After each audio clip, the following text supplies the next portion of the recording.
नमस्कार दोस्तों, मैं सचिन कुमार यादव आप सभी का स्वसिद्धि कक्षा में स्वागत करता हूं। आज के हमारे इस YouTube चैनल के वीडियो में छत्तीसगढ़ के जो विभिन्न प्रमुख साहित्यकार और जो स्वतंत्रता सेनानी हैं, जो प्रमुख व्यक्तित्व है, उनके बारे में चर्चा करेंगे। उनके जीवनी के बारे में अपन देखेंगे कि कौन कौन से जो मतलब जगह है जहाँ से क्वेश्चन पूछे जा सकते हैं। मैंने उन्हीं जगह को चुना हुआ है जो एग्जाम की दृष्टि से इम्पोर्टेंट है, क्योंकि छत्तीसगढ़ में बहुत सारे महान पुरुष हैं, तो सभी के बारे में पूरी चीज़ें याद रखना बहुत ही दिक्कत होती है। इसलिए मैंने कुछ इम्पोर्टेंट उन जो प्रमुख व्यक्तित्व हैं उनके बारे में बताने की कोशिश की है। तो अगर ये वीडियो आपको अच्छा लगे तो लाइक शेयर सब्सक्राइब जरूर करिएगा, और जो मेरे चैनल में नए हैं वो तो सब्सक्राइब कर ही लें। मैं इसी तरह और कुछ हट के अच्छे वीडियो डालते रहूँगा जिससे आपको पढ़ाई में हेल्प हो सके। तो चलिए देर नहीं करते, चालू करते हैं।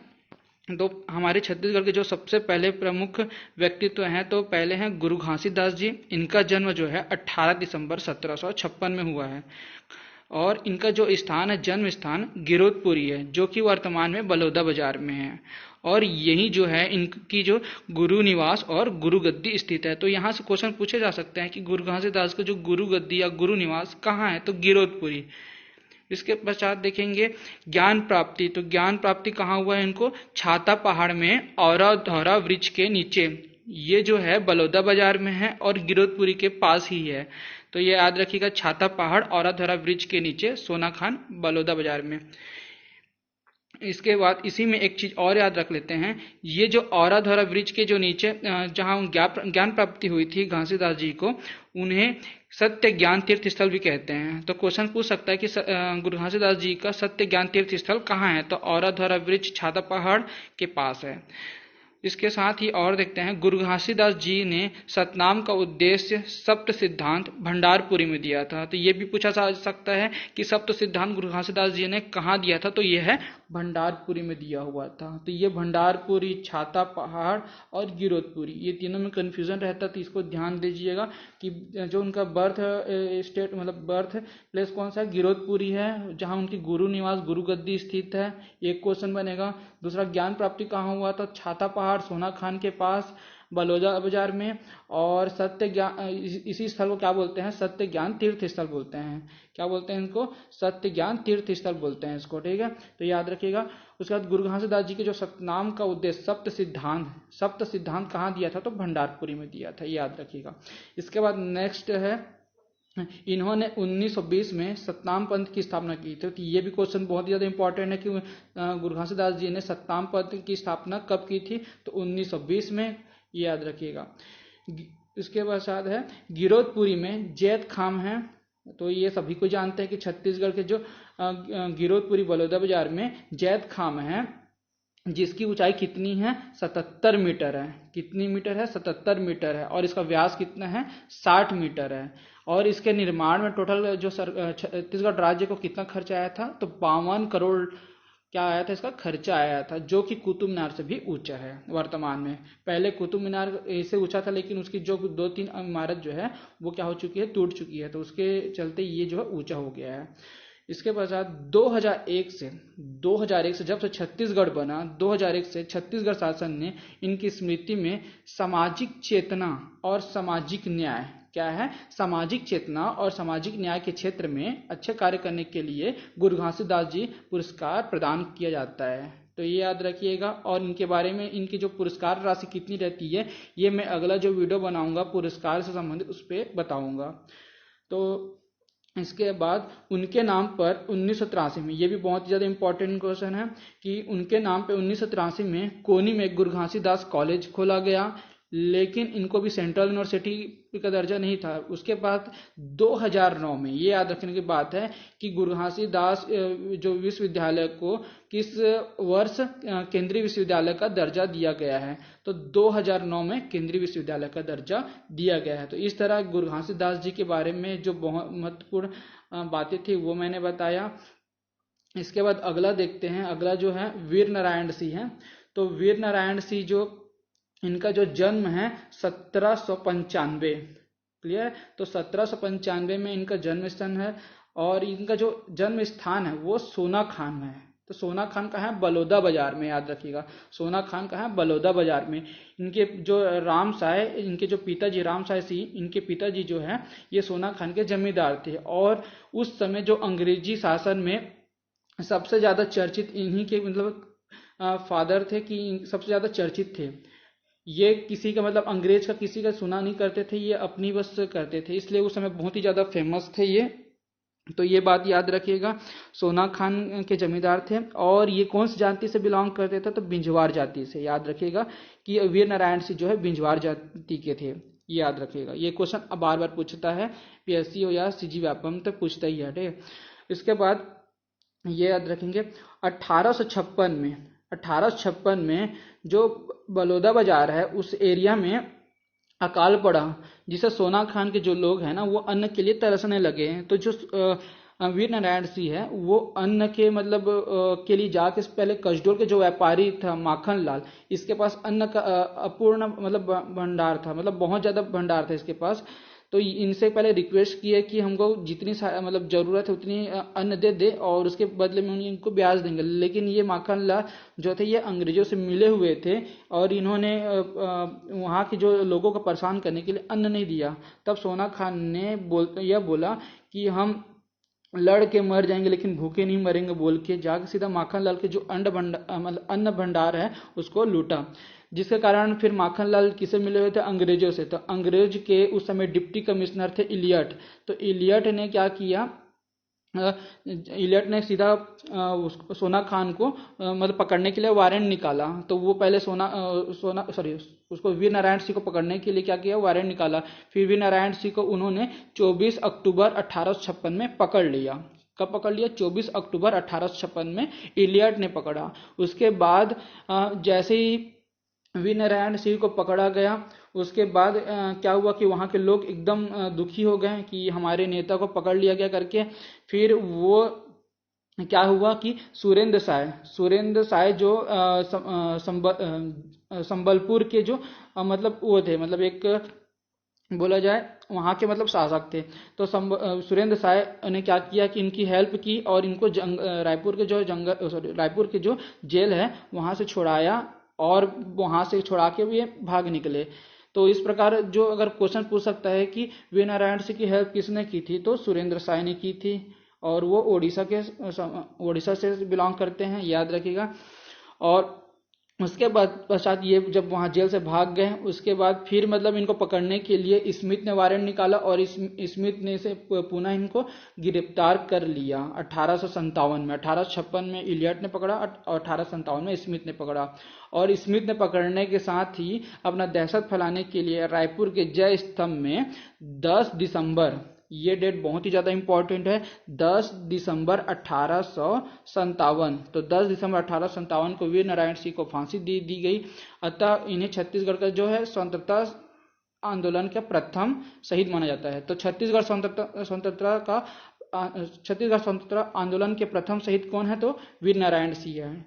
और उनके नाम या सम्मान में छत्तीसगढ़ शासन द्वारा आदिवासी, मतलब ये आदिवासी से बिलोंग करते थे, तो आदिवासी व पिछड़ा वर्ग के उत्थान में सर्वश्रेष्ठ कार्य करने वाले को वीर नारायण सिंह पुरस्कार दिया जाता है। तथा इनके स्मृति में रायपुर में जो परसदा स्टेडियम है उसे अंतर्राष्ट्रीय, जो परसदा स्टेडियम है उसे वीर नारायण सिंह अंतर्राष्ट्रीय स्टेडियम, और जो महासमुंद में जो ये जो कुमार बांध है, ये गलत लिखा गया है, ये कोडार बांध है, कोडार, याद रखिएगा कोडार, ये कोडार बांध है। तो कोडार बांध का नाम किसके नाम पे रख दिया गया है? तो कोडार बांध का नाम वीर नारायण सिंह के नाम पे रखा गया है। तो ये याद रखिएगा। और ये थोड़ा मिस्टेक हो गया लिखने में मेरे को। तो ये कोडार जो बांध है जो कि महासमुंद में है, तो इसका जो नाम है वीर नारायण सिंह के नाम पे रखा गया है। तो ये हो गया वीर नारायण सिंह।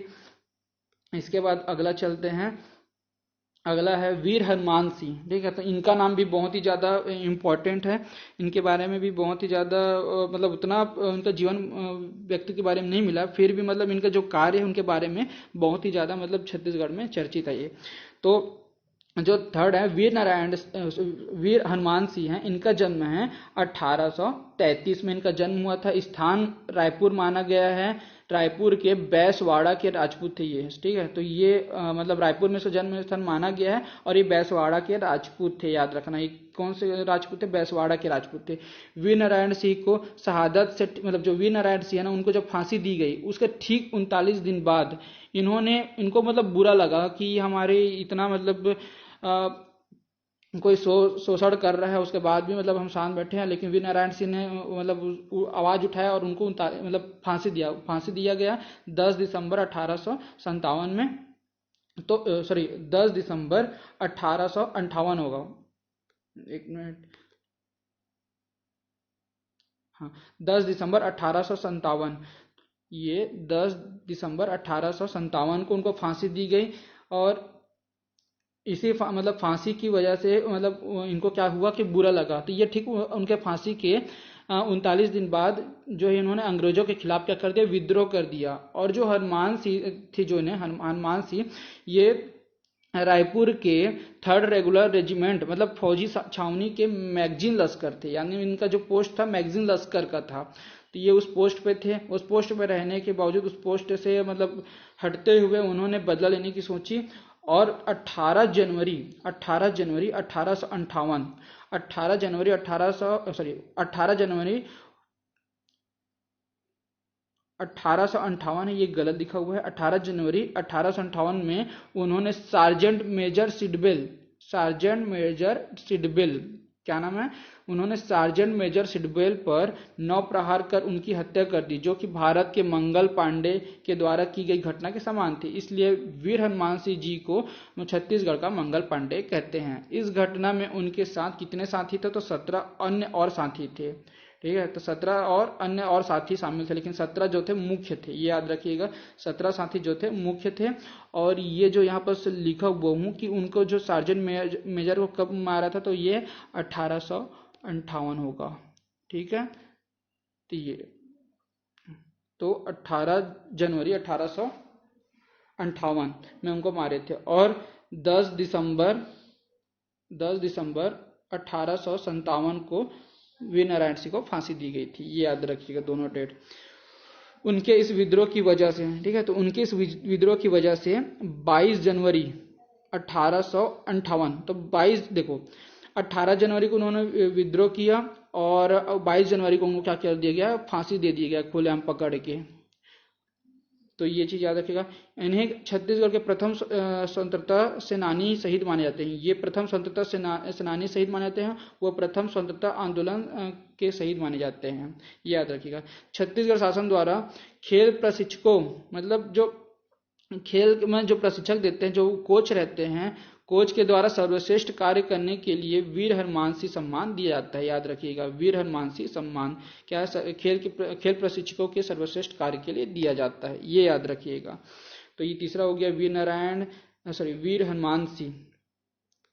वीर हनुमान सिंह के बाद देखते हैं पंडित वामन राव लाखे, ठीक है। पंडित वामन राव लाखे ये सहकारिता के जनक माने जाते हैं, ठीक है, ये सहकारिता के जनक माने जाते हैं। इनका जन्म जो है 17 सितंबर 1872, ये क्या है? इनका जन्म 17 सितंबर 1872 में इनका जन्म हुआ था। स्थान क्या था? ये रायपुर। स्थान कहाँ था इसका? रायपुर। तो मैंने एक वीडियो डाला था जिसमें पूरे जो व्यक्तित्व हैं हमारे छत्तीसगढ़ के, उनका मतलब मैप में उनका पूरा शो किया हूँ कि वो कहाँ से बिलोंग करते हैं, तो और उनकी उपाधि क्या है। तो आप वो वीडियो नहीं देखे तो जाके मेरे मतलब डिस्क्रिप्शन में मैं इसका लिंक दे देता हूँ, आप जाके देख लें। इससे क्या होगा? आपको इजी होगा। आप वीडियो को एक बार देख के आप उसमें एक मैप बना लें। मैप में पूरे जितने मतलब व्यक्तित्व हैं, मतलब प्रमुख व्यक्तित्व हैं, उनका नाम लिख ले, जिससे आपको इजी होगा। क्योंकि क्वेश्चन में ये पूछा जाता है कि ये व्यक्तित्व कहाँ से बिलोंग करते हैं, कौन से जिला से बिलोंग करते हैं। तो ये क्वेश्चन आता ही है, सही विकल्प या कुछ भी में आता है। तो इसके लिए बहुत ही ज़्यादा इंपॉर्टेंट है, तो आप वो वीडियो देख लीजिएगा। तो अब देखो, ये रायपुर से बिलोंग करते हैं, ये याद रखेंगे। पंडित वामन राव लाखे, ये 5 पांडव में से इनको युधिष्ठिर का दर्जा दिया गया। पूछ सकता है कि पंडित वामन राव लाखे का क्या बोलते हैं 5 पांडव में? तो युधिष्ठिर का दर्जा दिया गया था 1913 में, ठीक है। तो 1913 में कोऑपरेटिव सेंट्रल बैंक, क्या है 1913 में कोऑपरेटिव सेंट्रल बैंक रायपुर, ठीक है। तो कोऑपरेटिव सेंट्रल बैंक रायपुर की कोऑपरेटिव सेंट्रल बैंक रायपुर जो है ना उसको 1913 में इन्होंने स्थापना की। और 1945 में किसान कोऑपरेटिव बैंक राइस मिल, किसान cooperative bank rice mill Baloda बाजार की स्थापना की, ठीक है, याद रखिएगा। 1916 में इन्होंने क्या किया है, 1916 में होम रूल लीग छत्तीसगढ़ के रायपुर में मतलब 1916 में जो होम रूल लीग का जो स्थापना हुआ छत्तीसगढ़ के जो रायपुर में, उसके जो सदस्यों में से एक सदस्य यही थे पंडित वामन राव लाखे। तो ये बहुत ही ज्यादा इंपॉर्टेंट रखता है कि ये होम रूल में भी शामिल थे। उन्होंने 1920 में असहयोग आंदोलन के दौरान, ये बहुत ही ज्यादा इंपॉर्टेंट क्वेश्चन है, इस साल आया हुआ था। तो देखिए 1920 में असहयोग आंदोलन के दौरान इन्होंने राय साहब की उपाधि को त्याग कर लोकप्रिय की उपाधि ग्रहण की। तो इन्होंने असहयोग आंदोलन में राय साहब की उपाधि त्याग दी और अच्छे कार्यों के नाम उन्हें लोकप्रिय की उपाधि दी गई है। तो ये सविनय लोकप्रिय की जो उपाधि उनको कब मिली है, तो ये सविनय अवज्ञा आंदोलन के समय इनको मिली है लोकप्रिय की उपाधि, याद रखिएगा।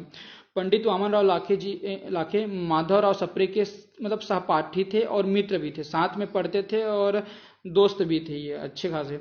तो 1900 में जो छत्तीसगढ़ मित्र निकला था, छत्तीसगढ़ मित्र, उसका प्रकाशन जो है वामन राव लाखे ने किया था और साथ में पंडित माधवराव सप्रे और एक और साहित्य हैं चिंचोलकर जी, ये दोनों उनके साथ थे और ये तीनों एक साथ मिलकर छत्तीसगढ़ मित्र को प्रकाशित किए थे, जो कि आगे बताऊंगा, जो कि 1902 में क्या हो गया था, बंद हो गया था। तो चलिए आगे देखते हैं। अगला है पंडित रामदयाल तिवारी, ठीक है। तो पंडित रामदयाल तिवारी भी ये बहुत ही ज्यादा इंपॉर्टेंट है। इनका जन्म है 23 जुलाई 1892। कब है इनका जन्म, 23 जुलाई 1892, और इनका भी स्थान क्या है, रायपुर में है। मैंने लास्ट वीडियो जो बनाया था छत्तीसगढ़ के साहित्य के लिए, तो उसमें मैं बता दिया था कि मैं पहले हर मतलब जिले के जो व्यक्तित्व हैं उनका बारे में बताते जाऊंगा। जैसे मैंने अभी आज ज़्यादातर रायपुर जो जिला है उसका जितने मतलब वहाँ के साहित्यकार उनके बारे में चर्चा कर रहा हूँ। इसके बाद धीरे से बिलासपुर, राजनांदगांव, दुर्ग, बस्तर और ऊपर सरगुजा, जांजगीर चांपा, ये सभी जगह के जितने भी मतलब प्रमुख व्यक्तित्व हैं उनके बारे में मैं जीवनी को इस प्रकार जो इम्पोर्टेंट तथ्य है वो आपको बताऊंगा। तो चलिए देखते हैं। रचना क्या है, गांधी मीमांसा, ठीक है। इनकी रचना क्या है, गांधी मीमांसा है। और यशोधरा, हमारा नेता, स्वराज्य प्रश्नोत्तरी और गांधीज में एक्सरेड, ये गांधी जी एक्सरेड जो है ये इनका इंग्लिश में लिखा हुआ रचना है। उसके बाद Omar Khayyam, conflict of culture हो गया। फंडामेंटल ऑफ कांग्रेस पॉलिटिक्स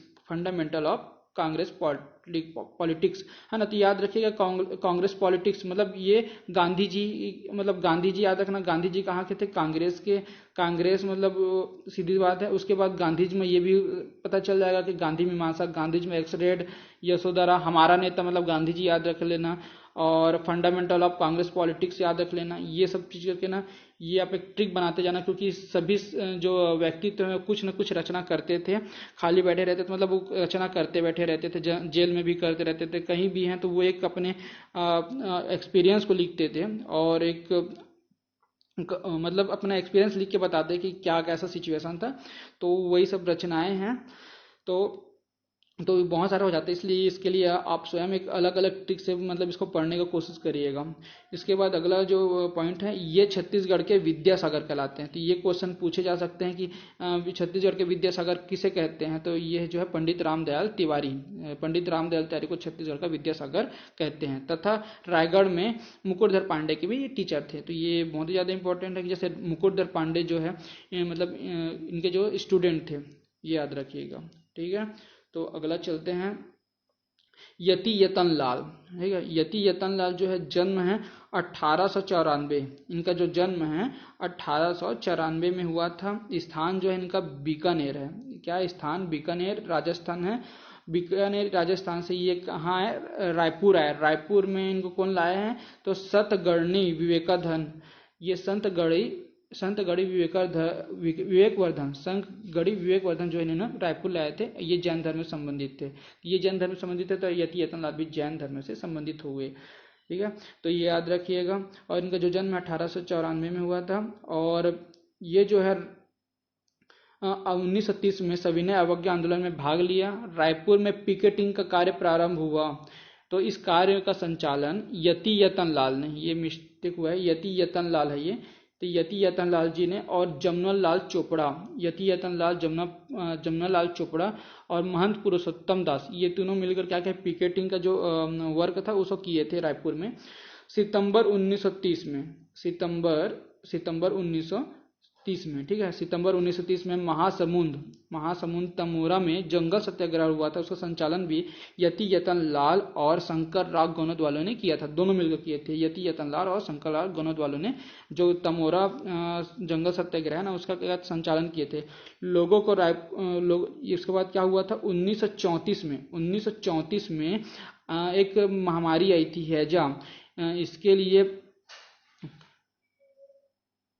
1934 में उन्होंने एक मतलब जो मतलब बीमारी आई थी हैजा, उससे मतलब जो वहाँ के लोग हैं ना, महासमुंद तरफ के लोग या रायपुर तरफ के लोग जो हैं ग्रसित हो गए थे, तो उनकी सेवा के लिए उन्होंने निस्वार्थ सेवा की थी, याद रखिएगा।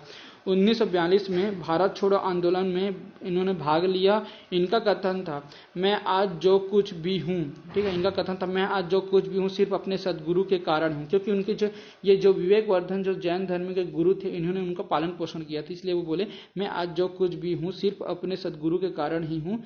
छत्तीसगढ़ शासन द्वारा गौ रक्षा, मतलब छत्तीसगढ़ शासन द्वारा गौ रक्षा और अहिंसा के क्षेत्र में सर्वश्रेष्ठ, छत्तीसगढ़ शासन द्वारा गौ रक्षा और अहिंसा के क्षेत्र में सर्वश्रेष्ठ कार्य करने के लिए यति यतन लाल सम्मान प्रदान की जाती है। या इसके बाद देखते हैं नेक्स्ट पॉइंट जो है, इन्होंने रायपुर में महावीर पुस्तकालय, क्वेश्चन पूछ सकते हैं कि महावीर पुस्तकालय कहाँ है, तो रायपुर में है। और भगत पुस्तकालय कहाँ है, तो महासमुंद में। ये दोनों क्षेत्र में जब भी जाते थे ये, तो ये कुछ न कुछ वर्क करते थे। जैसे महावीर पुस्तकालय रायपुर में यतिन लाल ने स्थापित की थी, और महासमुंद में भगत पुस्तकालय स्थापित की थी, ठीक है। तो इस प्रकार आज अपन इतना ही देखते हैं, और नेक्स्ट वीडियो में मैं और जो व्यक्तित्व परिचय है उनके बारे में बताऊंगा। अपन धीरे धीरे छः का मतलब छः प्रमुख व्यक्तित्व को लेके चलते हैं। यदि आपको यह वीडियो अच्छा लगे तो लाइक शेयर सब्सक्राइब जरूर करिए, अपने दोस्तों से ज़्यादा से ज़्यादा शेयर करिए, और मेरे चैनल को ज़्यादा से ज़्यादा सब्सक्राइब कराइए। अगर ज़्यादा से ज़्यादा सब्सक्राइब होंगे तो मेरे को पता चलेगा कि मेरा पढ़ाने का कुछ सार्थक है और किसी का कुछ फ़ायदा हो रहा है। तो आज की वीडियो में इतना ही। नेक्स्ट जो इसका पार्ट 2 आएगा उसमें इसके आगे मैं और समझाऊँगा। ठीक है दोस्तों, धन्यवाद।